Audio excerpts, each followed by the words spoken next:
La religion. La religion, c'est un domaine global qui me passionne beaucoup. Je suis quelqu'un de profondément spirituel. J'ai commencé, c'est mon identité, mon ADN politique. J'ai commencé via la Nation of Islam, qui est une organisation qui a fait connaître Mohamed Ali, qui a fait connaître Malcolm X, qui a fait connaître Farrakhan.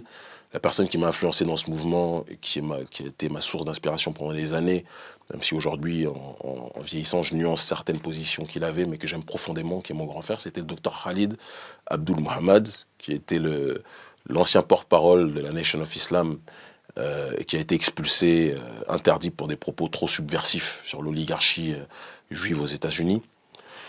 Et après la Nation of Islam, je suis rentré dans une autre branche d'un même arbre. Il faut comprendre une chose quand on parle de la conscience noire, c'est que le panafricanisme, c'est un tronc d'arbre qui a plusieurs branches. Et toutes les branches, quelque part, se recoupent d'une façon ou d'une autre. C'est un arbre avec des branches serrées, on va dire. Et tu peux être sur une branche et retrouver rapidement une autre branche, tout en restant dans le même espace. Donc en quittant la Nation of Islam, je me suis passionné pour la philosophie de ce que l'on appelle l'afrocentricité, le kémitisme, certains appellent ça pour ceux qui ne maîtrisent pas trop, mais en réalité c'est l'afrocentricité, telle que promue par M. Karanga ou Modifi Keïta Assanté, et surtout Cheikh Anta Diop.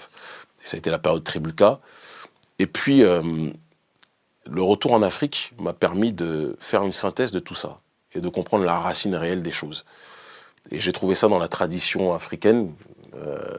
Dans mon pays, on parle du vaudou en tant que tel, qui est pour moi la tradition primordiale dans son acception ouest-africaine en tant que telle. Tribal. Tribal, je ne sais pas ce que ça veut dire tribal. En fait, on pense... Archaïque. Non, archaïque, ça c'est Lévi Brûle qui aurait dit ça. Mais en fait, j'ai trouvé un équilibre dans ces racines, dans nos villages, avec les tradis praticiens. Avant, c'était beaucoup plus du reconstructionnisme idéologique de personnes issues de la diaspora, comme les Modifi Keïta Assanté et autres que je citais.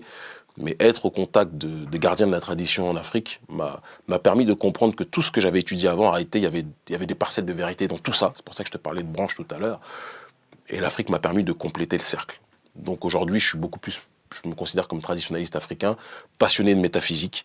Et celui qui se passionne de métaphysique, il va trouver des choses qui sont intéressantes partout. Donc, que ce soit dans l'islam, que ce soit dans le christianisme, que ce soit dans le Kebra Negas des Rastafari, que ce soit dans des tas de choses, moi je vois une présence similaire sur bon nombre de points. Question d'Internet. Pourquoi l'islam est-il le plus légitime dans le mouvement panafricain plutôt que le rastafarisme? C'est pas vrai, le rastafarisme est plus légitime dans le mouvement panafricain que l'islam. Le rastafarisme a été un support doctrinal extrêmement puissant. Et je passe le bonjour à Père et Mère Dia, qui sont des monuments du panafricanisme francophone, qui sont mes deuxièmes parents. Ça a été un ciment du panafricanisme en tant que tel. Marcus Garvey, qui est l'un des géants, des pères fondateurs du panafricanisme, est considéré comme un prophète par le rastafarisme, pour que tu comprennes un petit peu les choses.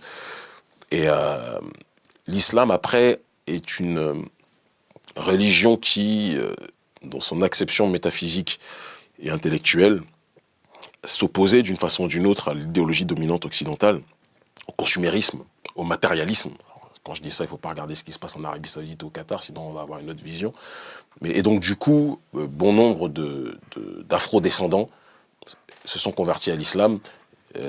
D'autres, moi-même je suis passé par là, par cette école, pour après aller vers la racine du continent africain, qui est la tradition africaine. En Afrique, bon nombre aussi sont passés par ce biais-là, certains par la colonisation ou par l'esclavagisme, parce qu'il faut aussi le dire. Et donc, non, l'islam n'est pas plus validé dans le panafricanisme que le rastafarisme. Maintenant, le panafricanisme, c'est l'unité des différentes formes aussi d'africanité. Donc moi, je ne suis pas un sectaire, et donc je pense qu'il faut de tout dans le panafricanisme, mais j'estime qu'il faut un retour réel à la racine, quelles que soient les écoles de pensée des gens. C'est important. Racines du type un islam rigoriste prêché par l'Arabie Saoudite. Ah non, t'as pas compris en fait ce que j'ai dit. Tu t'es peut-être mal exprimé. Que tu sois, si tu veux, pour te rendre heureux, je veux dire, je me suis mal exprimé. Mais je dis que, quelles que soient les tendances spirituelles ou religieuses des gens, il est nécessaire, dans la dimension panafricaniste, de revenir à la racine, parce qu'on est le peuple qui a été le plus sorti de lui-même, de sa propre ontologie. C'est une réalité. Et donc, qu'ils soient chrétiens, qu'ils soient musulmans ou autres, il est nécessaire d'étudier notre tradition, c'est important. Moi, j'ai décidé de rentrer complètement dans la tradition et de tirer les expériences que j'avais étudiées au sein de la Nation of Islam ou au sein de l'afrocentricité, et ça me sert encore aujourd'hui dans mon logiciel doctrinal. Mais j'ai eu besoin, moi, de retourner à cette tradition-là, à cette racine, d'être avec les anciens au village, c'est pour ça que j'y suis très souvent. Le verset du trône, ça te parle? Le verset du trône, oui, ça me parle